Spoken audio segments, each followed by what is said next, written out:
Salam satu track. Satu. Selamat pagi teman-teman sobat satu track dimanapun teman-teman berada. Ya pagi ini kita mencoba suasana baru ya. Kita cuma berdua, biasanya bertiga, kadang berempat sama almarhum ya. Ini idenya Bang Ajos ya, bilang ke saya, Mas minta dua kali tayang seminggu. Oke, kita jabanin, kita coba carikan informasi lah. Dan ini salah satu program baru yang bisa teman-teman nikmati ya. Nanti di hari Senin ini tentunya bedanya dengan podcast satu track nanti apa Bang? Nah nanti bedanya itu kalau podcast satu track kita lebih banyak bahas teknis ya kan, teknis pra pertandingan atau prediksi. Nanti di sini kita akan lebih banyak membahas update terbaru. Dan waktunya ini sebenarnya pagi ya? Pagi. Kalau biasanya Kamis sore. Sore. Hari ini kita mencoba pagi karena Bang Ajus juga kelihatannya kalau pagi seger. Iya, lebih fresh. Sebenarnya kan lebih nggak keliengan jadi. Iya. Saya juga masih seger kalau pagi Bang. Lebih enak aja gitu loh. Kalau sudah sore itu kayaknya kalau sudah nyentuh kasur itu sudah mager. Iya. Ya Bang, nih 3 hari ini setelah kita taping podcast satu track yang episode kemarin, banyak informasi baru lah yang beredar di lini masa media sosial. Termasuk kemarin yang saya tertarik itu sebetulnya soal rencana penyamaan status tim MotoGP Bang di musim 2027. Karena kita tahu MotoGP ini kan sekarang sudah satu ini ya dengan F1 ya. Iya, satu yang punya hajatan ini. Yang punya hajatan satu owner ya. Satu owner. Kalau dulu mayoritas dipegang Dorna ya, sekarang sudah perlahan diambil alih dengan Liberty Media. Yang juga salah satu yang punya hajat F1 gitu. Di F1 pun sama. Nanti status timnya juga kebanyakan tim independen gitu. Nah, ini yang mau saya tanyakan hari ini, menurut Bang Ajos sebagai penggemar MotoGP, Bang, dengan adanya rencana ini setuju apa enggak, dan apa yang Bang Ajos lihat dari adanya ini? Ya, sebelum adanya regulasi ini jadinya regulasi baru ya, atau event yang mungkin biasanya memang per 5 tahun itu ada perubahan. Nah kebetulan juga ini kan Liberty ya. Liberty ini kalau saya lihat memang ada gebrakan baru lagi nih setelah kemarin tuh sempat masalah juara dunia dan Marquez Moto2 dan Moto3 juga katanya mau dikesampingkan lah, dalam artian bukan dihilangkan. Atau mungkin direfocusing lah istilahnya, kalau menang MotoGP-nya MotoGP aja gitu yang dicatat gitu kan. Makanya kembali ke topik soal untuk per 2027 katanya update-nya independen, jadi semua tim itu nggak ada yang pabrikan tertuju ke pabrikan. Makanya kalau saya lihat sih sangat setuju, karena itu nanti akan lebih banyak peluang buat investor ya. Investor itu terbuka. Jadi ibaratnya sekarang itu kan kemarin itu orang mencari, kayak contoh kemarin investornya KTM, Tech3 baru dibeli sama Quinter Steiner ya. Itu juga yang sesama peminat otomotif ya. Nah dengan adanya mungkin regulasi atau memang aturan syarat-syarat untuk menjadi punya tim balap di MotoGP itu nggak hanya dari kalangan yang suka otomotif. Ya mungkin awalnya juga penonton biasa tapi punya duit lebih, katakan dia pingin punya tim di balap, akhirnya bisa ada peluang lah. Ada. Selama ini kan MotoGP setahu saya juga banyak slot terbatas.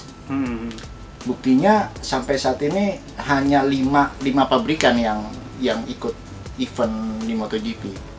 Beda dengan kita ambil 20 tahun sebelumnya ya 10 sampai 20 tahun lah, katakan gitu.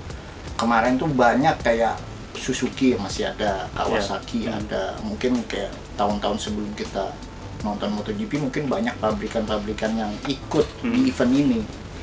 Nah dengan adanya semua disetarakan, itu plus minusnya sebenarnya ada ya. Kalau ya plusnya pastinya kayak kemarin bilang kan selama ada event satu kalender ini kan ada dana subsidi talangan gitu buat nama-nama operasional.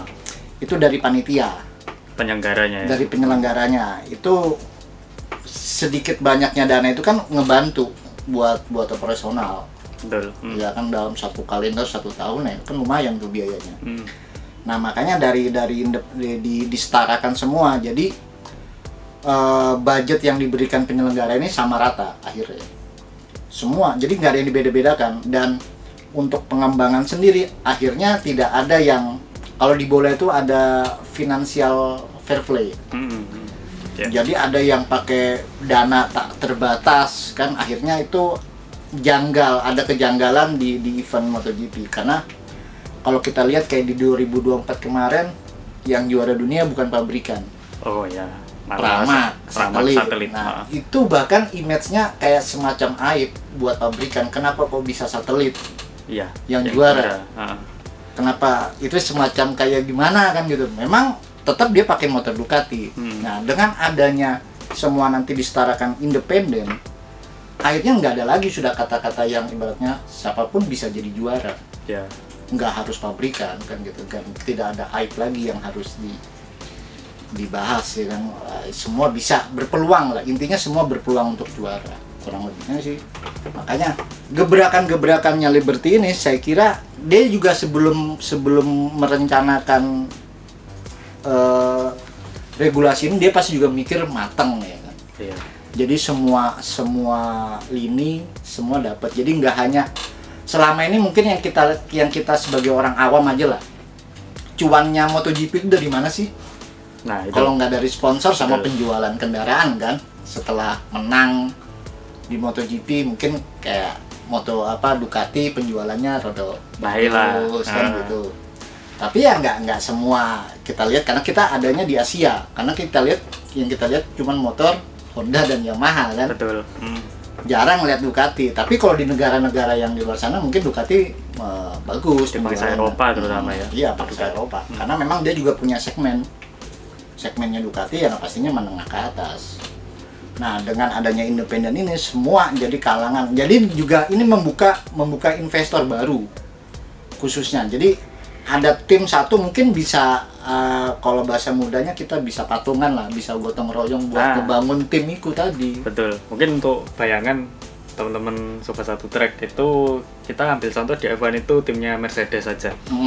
Dari satu tim itu kan sahamnya terbagi. Jadi nggak cuman Daimler atau Mercedes saja yang punya saham mayoritas, tapi di sana termasuk Om Toto Wolff ya, Om Toto Wolff CEO itu juga punya porsi saham di sana, termasuk Petronas nih, salah satu BUMN minyak di Malaysia, yang juga punya saham di sana, yang sekaligus juga jadi sponsor utama akhirnya Bang, kayak gitu. Beralih ke topik lain, ini kemarin yang masih panas atau masih hangat nih, yaitu soal Mandalika. Kalau kemarin di Satu Track kita bahas di Mandalika itu ada petisi dari netizen Australia yang minta kalau dihapus saja itu Mandalika karena membahayakan kan gitu. Seperti itu. Dan ternyata di sini laporan dari salah satu media juga, media internasional ya, The Crash, itu Fabio Quartararo nih pembalapnya Yamaha. Menyebut kalau masalah Mandalika itu ternyata bukan di grip ban bukan ya, tapi dari ban yang dibawa oleh Michelin. Iya.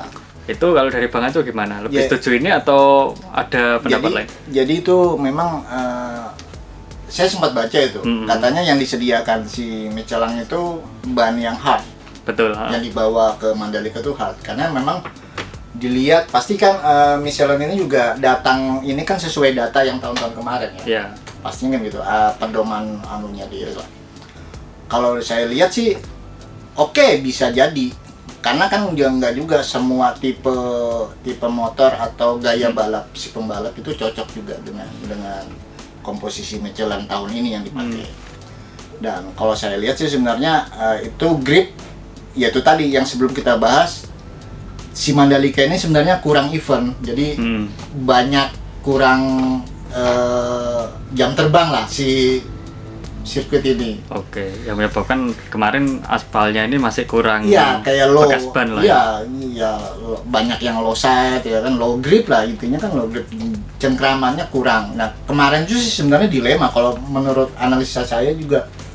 Dilemanya apa? Karena cuacanya di Mandalika itu hampir 60 di aspal. Oke, 50 sampai 60 Celcius lah perkiraannya. Iya, kan panas Pak. Sekarang kalau dia mau kasih itu kan ban rekomen ya, rekomen dari Michelin hari itu ada hard nih, tapi bebas mau pakai yang medium atau yang soft. Kalaupun nanti yang pakai soft, oke, tapi cengkramnya dapet. Tapi untuk durability sampai 24 jam, apakah itu bisa ngejamin?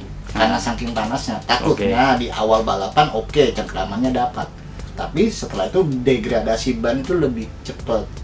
Makanya rekomennya ban hard kan gitu. Nah pas direkomendkan ban hard, mungkin si Yamaha dan Quartararo kombinasi ini nggak siap dengan ban itu. Soalnya ya dilema mau dikasih ban soft, cengkramannya bagus, tapi durability sampai 24 jam itu tidak menjamin. Soalnya ya itu tadi keadaan Mandalika panas banget. Jadi ya harus strategi kemarin tuh. Ya kalau dilihat banyak faktor, ya aspalnya, ya kan, terus ya kurangnya event, jadi karet ban itu kurang banyak yang nempel di aspal. Termasuk kata almarhum Mas Benny biasanya karena keberuntungan ya Bang. Salah satunya itu juga. Karena kalau dilihat kurangnya Michelin itu, kalau saya rasa sih enggak, karena motor sekarang itu downforce-nya gila-gilaan. Jadi mau merek apapun itu juga harus bekerja keras untuk menghadapi mesin MotoGP yang puasnya ampun.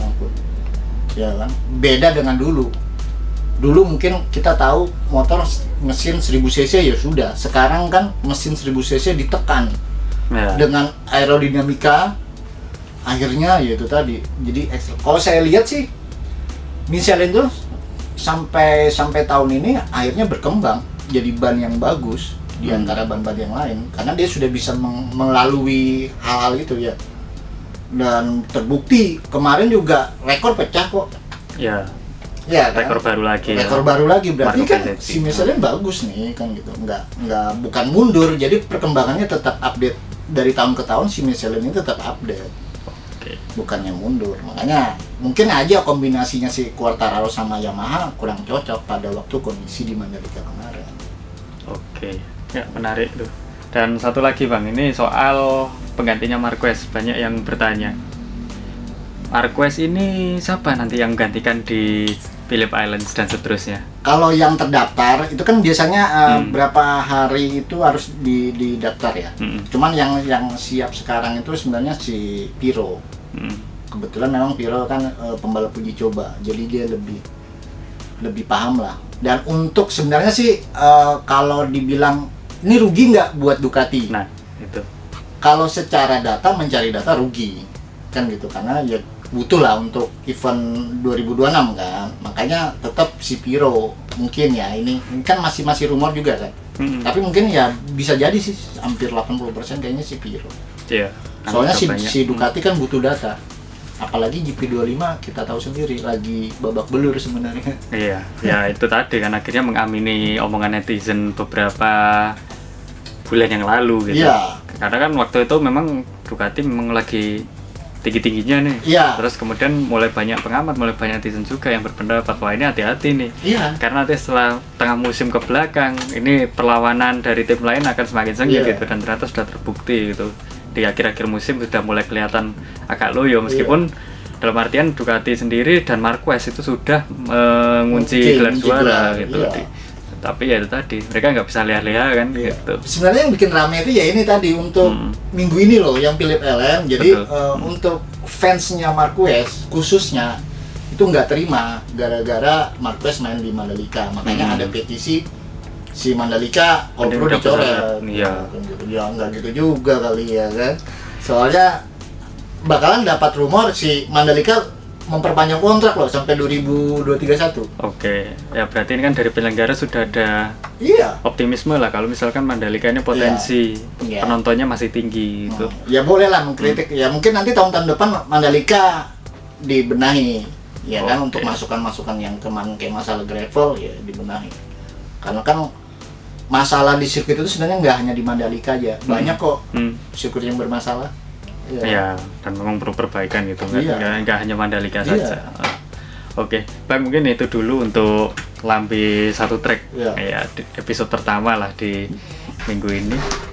Mungkin kedepannya nanti kita akan membahas lagi soal beberapa isu-isu yang sedang trending lagi ya Bang ya di pekan depan, dan saya lewatkan juga besok hari Kamis karena kita masih akan membahas prediksi MotoGP Phillip Islands nanti. Itu mainnya siang lagi loh. Oke. Iya. Iya dong. Iya. Iya kan? Jamnya. Jadi di Phillip Island terus di Motegi Jepang itu jamnya kan selisihnya nggak terlalu jauh dengan Indonesia itu.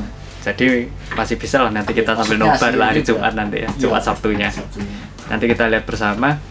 Ya mungkin itu dulu Sobat Satu Trek untuk Lambe Satu Trek episode pertama ini. Mudah-mudahan teman-teman semua terhibur dan tetap stay update untuk berita terbaru tentang dunia MotoGP, terutama dengan saya, Bang Lukas dan Bang Ajo. Sampai jumpa di Lambe Satu Trek berikutnya. Salam Satu Trek.